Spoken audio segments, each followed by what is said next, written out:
Hello everyone, this is Samar Goswami from muscle monster. तो आज हम लोग बात करने वाले हैं एक इम्पोर्टेंट टॉपिक के ऊपर कि हम लोग एक दिन में कितने मसल ग्रुप को हम लोग टारगेट कर सकते हैं। तो इससे पहले आपको जानना ज़रूरी है कि हम लोग जो दो दो मसल लगाते हैं या तीन तीन मसल लगाते हैं दिन में, तो वो हमारे बॉडी पे कैसे इफ़ेक्ट करता है।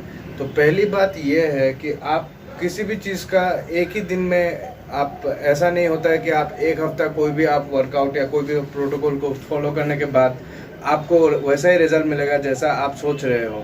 क्योंकि आपको ये जो भी आप जैसे भी हो, आप मोटे हो या आप पतले हो, तो वो करने के लिए आपको जितना टाइम लगा है, आपको जितना समय लगा है, तो वो चीज़ को आपको पकड़ लीजिए। आप 3-4 सालों से आप हैवी खाना खा रहे हो, आप मोटे हो गए हो, या फिर आप ज़्यादा खाना नहीं खाते हो, आप पतले हो गए हो, या फिर आप स्किनी हो गए हो। तो फिर तो उसी तरह कोई भी ट्रेनिंग प्रोटोकॉल या फिर कोई भी आपका न्यूट्रिशन प्लान, जैसे कि आप लोग पकड़ लीजिए किसी और का आप लोग फॉलो कर रहे हो ट्रेनिंग प्रोटोकॉल या फिर न्यूट्रिशन प्लान, तो उस चीज़ को आपको जानने के लिए सबसे पहला इम्पोर्टेंट यही है कि आप 7 दिन या एक हफ्ता 2 हफ्ता में आप लोग एक्सपेक्ट नहीं कर सकते हो कि आप लोगों का उसी में से आपका अच्छा सा रिजल्ट निकलेगा।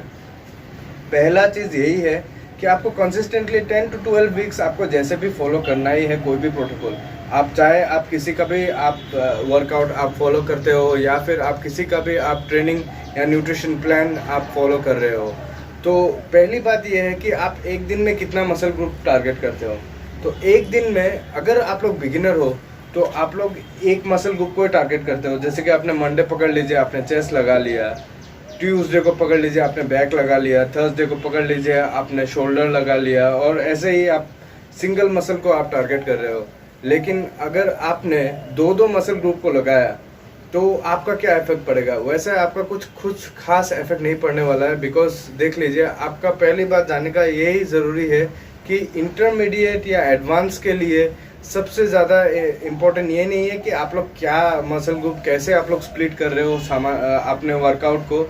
आपका मेनली जानने का बात यही है कि आप जो टारगेट कर रहे हो वो आपके बॉडी पे कितना इफेक्ट दे रहा है।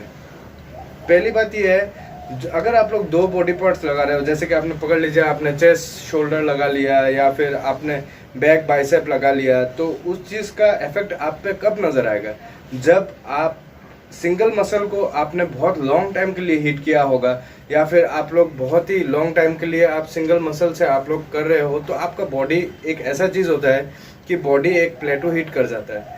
तो उस प्लेटो को ब्रेक करने के लिए सबसे ज़्यादा इम्पोर्टेंट है कि हम लोग दो मसल को टारगेट करें या तीन मसल को टारगेट करें। लेकिन उसका मतलब ये नहीं है कि आप बिगिनर हो के ही आप पहले ही आप दो मसल को टारगेट करोगे। आपको पहले जानना ज़रूरी है कि आपका बॉडी किस चीज़ पे रिएक्ट कर रहा है, और उसको जानने के लिए आपको कोई भी वर्कआउट प्लान को मिनिमम 12 वीक्स के लिए जैसे भी आपको करना ज़रूरी है। तो मेरा आज का ये टॉपिक आपको बताना इसलिए ज़रूरी मैंने समझा क्योंकि आपके लिए मैं एक अच्छा सा स्प्लिट बनाने वाला हूँ। स्प्लिट ऐसा होगा कि आप मंडे को लीजिए चेस्ट और ट्राइसेप, ट्यूसडे को लीजिए बैक और बाइसेप, थर्सडे को लीजिए शोल्डर, और उसके बाद आप लीजिए आपका लेग्स। फिर आप और एक दिन आपको मिलेगा जिसमें आप कीजिए आप कार्डियो। तो इसी तरह से आपको अपना स्प्लिट को डिवाइड करना चाहिए। अगर आप सिंगल मसल को आप अगर टारगेट कर रहे हो तो अभी टाइम आ गया है कि आप अपना प्लेटो को ब्रेक कीजिए और 3-4 महीने के लिए मिनिमम अपना जो स्प्लिट वर्कआउट प्रोग्राम है उसको चालू कीजिए।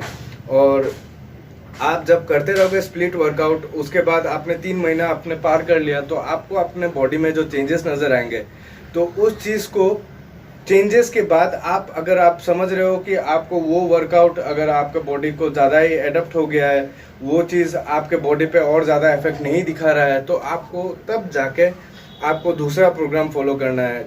क्योंकि आपके बॉडी को शॉक की बहुत ही ज़्यादा ज़रूरी है। अगर आपने अपने बॉडी को शॉक नहीं दिया, अगर आप अपने बॉडी पे अगर पूरी तरह से आपको लगता है कि जैसे कि आप कोई भी बड़े दो मसल को एक साथ आप हिट मत कीजिए, जैसे कि लेग्स पकड़ लीजिए, लेग्स के साथ बैक पकड़ लीजिए, दोनों ही बड़े बहुत ही ज़्यादा हैवी मसल्स हो जाते हैं। तो उन दो मसल को अगर आपने हिट किया तो ऐसा होगा कि आपका पूरा एनर्जी डाउन हो जाएगा और आप ढंग से खड़े भी नहीं हो पाओगे। तो इसीलिए आपको समझना ज़रूरी है कि कौन सा कनेक्टिंग मसल है। अगर कुछ लोग ऐसे भी करते हैं जैसे कि वो लोग पुश मूवमेंट्स करते हैं, जैसे कि आप पकड़ लीजिए चेस्ट, शोल्डर, उसके बाद आपका ट्राइसेप, ये सारे पुश मूवमेंट्स, और उसके बाद वाले दिन आपका पुल मूवमेंट्स जैसे कि आप बैक पकड़ लीजिए, बाइसेप पकड़ लीजिए।